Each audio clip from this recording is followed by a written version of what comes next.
back to the Vagilantes, a channel about reproductive health and about public health in general. Today, we decided to spice things up a little and do everything in a game show format. I'm very Because, full disclosure, my secret ambition has always been to be a game show host. After winning her Nobel Peace Prize, Yes, that's of gonna go course. on a game That's show. actually you. By yourself. Yeah, so today I am going to live my 5-year-old dream. I'm going to host a game show with my two best friends about something that I think is so interesting, which is gendered neuroscience myths. What do y'all think when you think of some gendered neuroscience myths? Women are better at emotional stuff, or women are better at multitasking, or left brain, right brain. Yeah. Women are better at artsy stuff or things like that. And I honestly think it's just a way to discourage women from pursuing professions in the sciences, because you're telling people oh, here's scientific basis for why you can't do this, and it feels really discriminatory to me. It was very well said. When I think of that, I think of the stupid analogy that people make where they compare men's and women's brains, and they say that men's brains, they have everything in little compartmental boxes,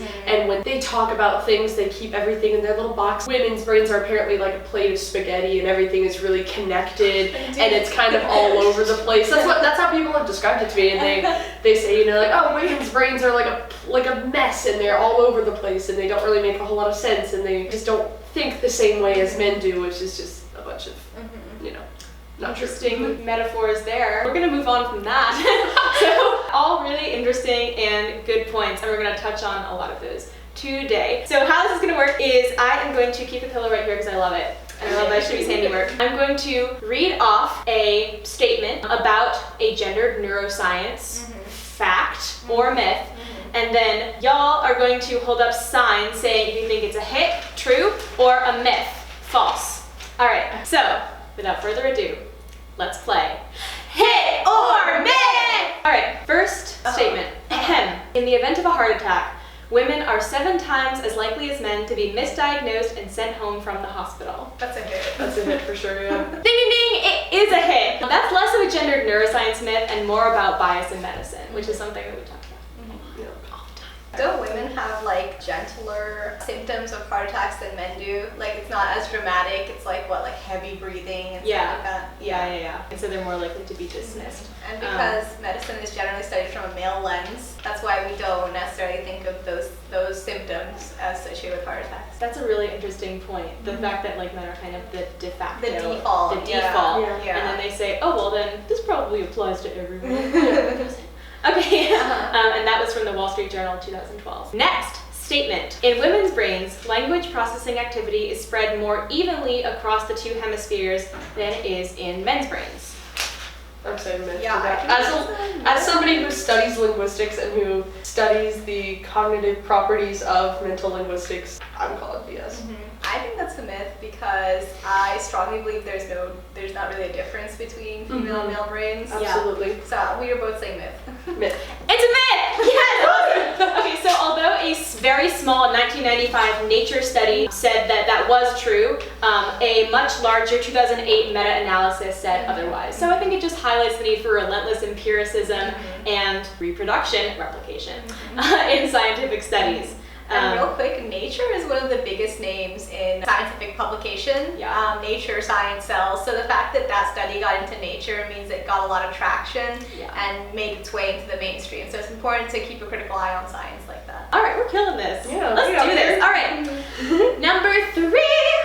In 1887, Popular Science Monthly published a study that found that women's brains were, on average, 5 ounces lighter than male brains. It's a really roundabout question. Well, there's a lot of ways it can be tackled, right? Because women are generally lighter than men. But 5 whole ounces? The brain doesn't weigh that much. Okay, keep in mind this is one study in 1887. Oh, okay. I'm gonna say myth to that. That actually was a hit. Oh, what? But it was a hit. So I just put this in here because I thought that the methods were really funny. Let's hear it. How did they do that?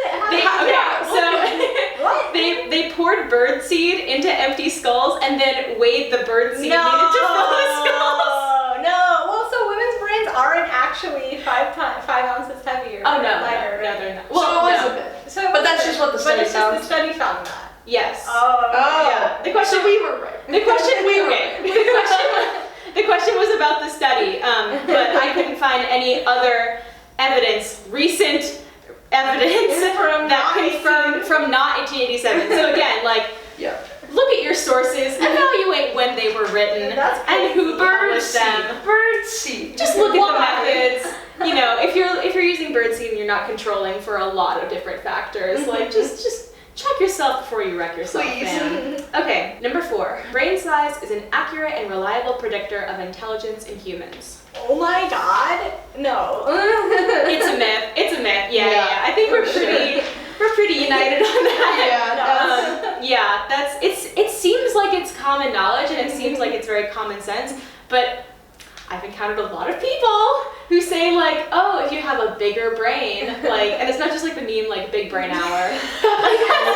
It's big brain hour. It's big brain hour. But I've encountered people. This is not a myth. This is a hit. I've encountered human beings in college at this university who said like, oh yeah, like a bigger brain means that you're smarter because you have more neurons, and I'm like, that's not. You have more thinking juice. You have more thinking juice. You just have more thoughts.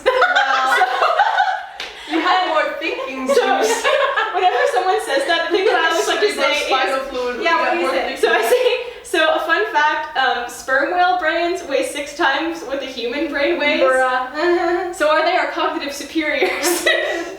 Effect for tonight's performance. Well, according to the Hitchhiker's Guide to the Galaxy, dolphins are the second most intelligent organisms. That sounds about And then right, humans. actually. Then humans. Well, because dolphins are so intelligent because they have such a complex and unique communication system that is extremely efficient, and so that's just like. What's your next it's myth, just, Jamie? My next statement actually is that brain to body weight ratio is an accurate and reliable predictor of intelligence in humans.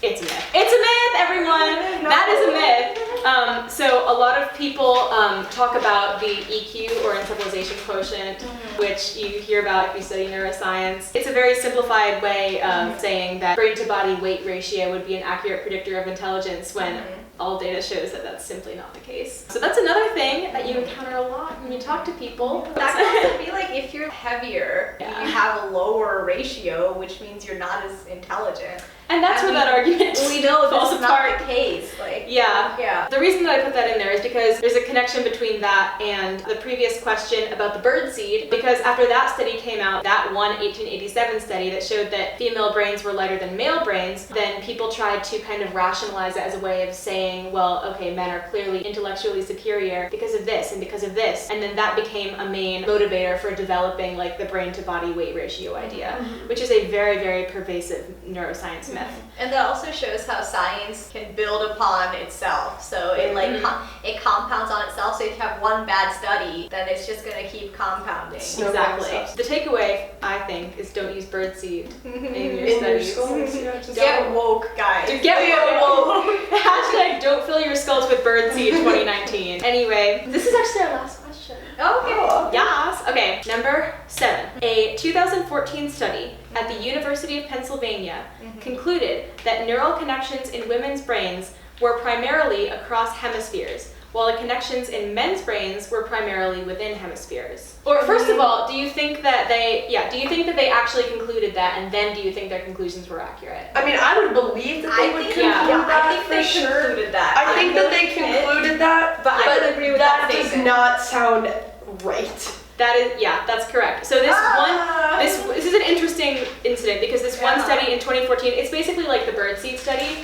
where there was this one study in 2014 from UPenn, which is like kind of like the Nature thing, like a relatively like reputable organization that came to this conclusion. But the researchers didn't control for puberty-related maturation because all of its participants were adolescents. and it didn't control What? for brain size, which eliminates the male-female difference. Y'all.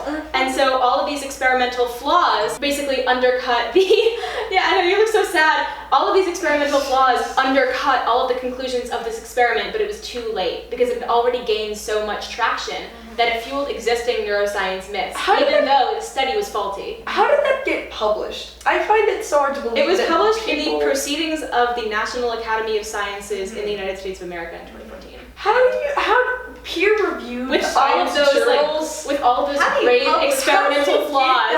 Published? Like if you look at all of the like existing body of research, pretty much all of those things is kind of like vaccines. Like you look at all of this research and they all seem to point to this one conclusion that seems like common knowledge. You know, they're male and female brains, there really isn't a dichotomy. It doesn't exist. But then you have one study that kind of comes in and confirms existing biases. And so you have this confirmation bias where it's like, oh, of course it must be true because it's corroborated by this faulty study. It's kind of a sad note to end on, isn't it? Part of that is also because of what we choose to believe as consumers of science, right? Like part of that is also because science inherently is like kind of hard to understand.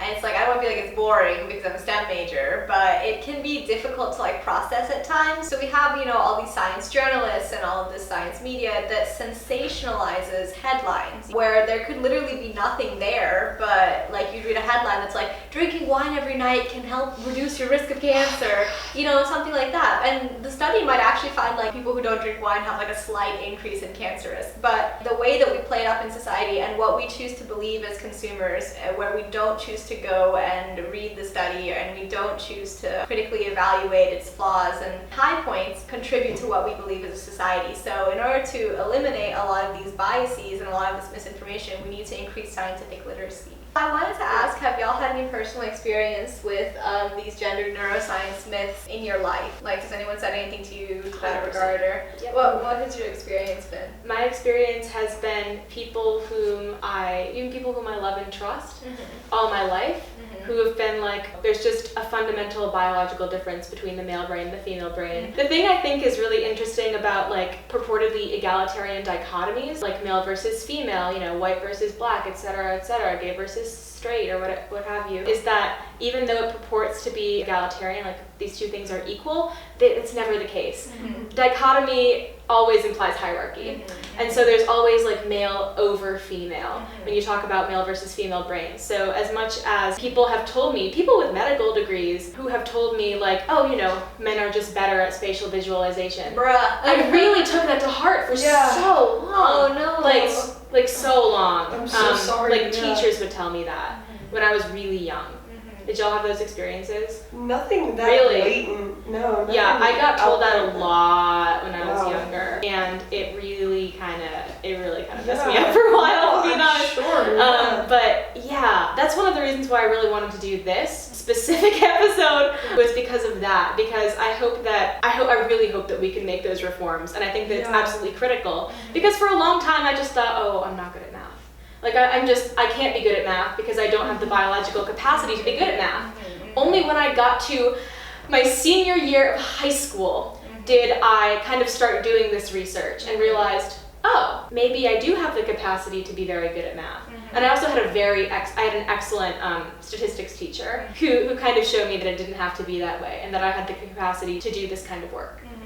If I'm being honest, it makes me mad looking back. Yeah. It makes me really angry. It makes me upset for you. But not angry at any particular person, just a vague frustration at the social values that contributed to that loss. Well, thank you for sharing. Thank you for sharing. Thank you for letting me share. I don't really have anything where people outright told me that I am biologically inferior as a female, but I mean, as a woman, I've definitely been told, you know, like, you can't do this thing, comma, you're a woman. Outright. When I did robotics, they would never let me do anything touching the robot. Like, they wouldn't let me handle anything. They literally put me on the book duty because they thought that as a woman I was good at organizing things and that I would have nicer handwriting than everybody else. And they just assumed all of these things because I was a woman, and they said, they would literally tell me like, you can't do this, you're a woman. And so they would always sit around. I was the only woman on the team.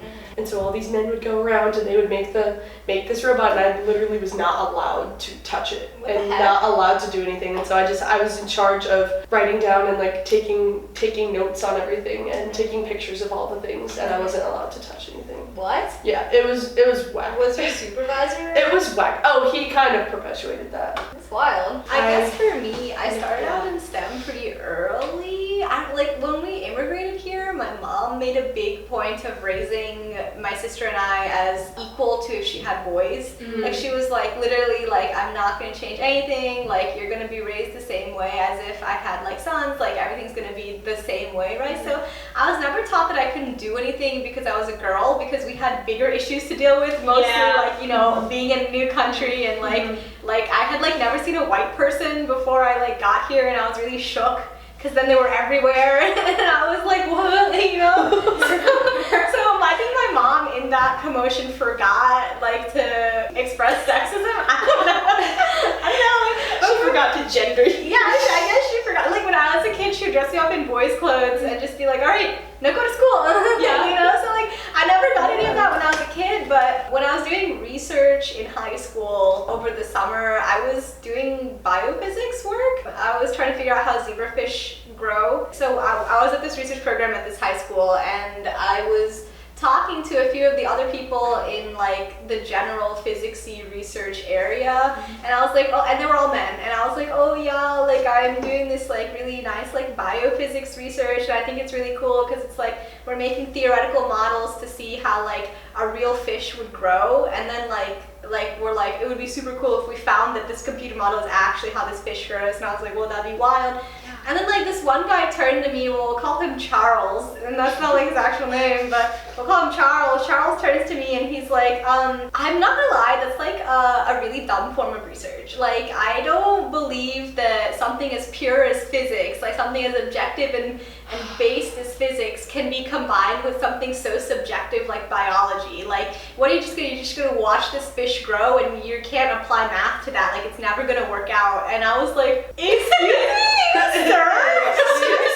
Do you know how biology works? I was just so shocked in this moment. Biology is math. Yeah, I was just so shocked in this moment, you know, and I was the only girl there, and I like turned around, there's like nobody else, it was just me and like 5 other dudes, and I was like, and then like suddenly this other guy turns and he says the same thing. He's like, I don't even think you're gonna be able to get this work published, like it's just so out there, and like I know of like Nature and Cell and like things like that, like what are you gonna publish in, like a biology journal, a physics journal, like what are you gonna publish in? And I was like, I mean, I don't know, I guess. And like I just felt so attacked, right? Because these people were doing work with like astrophysics, you know, like figuring out like how like stars form and stuff like that. And I wasn't doing that. And so I was like, and I just felt literally so small in that moment. And I don't know if it was because I was a woman and they thought I was an easy target, or because I didn't know much about physics and they thought I was an easy target, but I felt super insecure, and I never felt that way before. But at the end of the year, I was the only one that actually got published. Like, I was the only one in that cohort.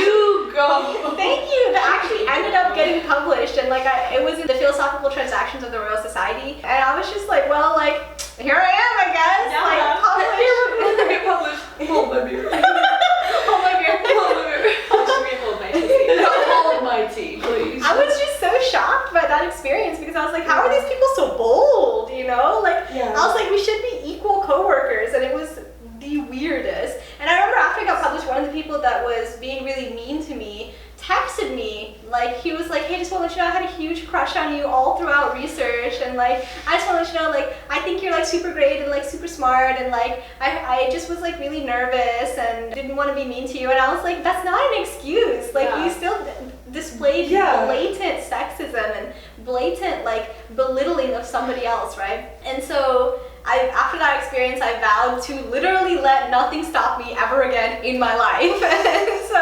and so I will remain on that path. Thank you. Yeah. Inspiring words. Thank you. I hope, dear viewers, that you will take our experiences and the myths and hits that you've learned from this episode and apply them to your own life, and empower those around you with marginalized identities to pursue their dreams, because that's, I feel like, our duty to our fellow humans. Especially to our young women. Yeah, Yeah. especially to our young women. If you're a young woman watching this, please don't let anybody ever stop you, no matter what gender you are, what race you are. So for those of you out there who are watching this, if you're watching this, you can do it, and if you put your mind to it, you will do it. And nothing is going to stop you. And with that, this has been an episode of the Vagilantes. Thank you so much for so joining much us for watching. on Hit or Myth. The end. Okay. Good job, team. Good job, Scott. You're really good. Good job, squad. Good job, squad.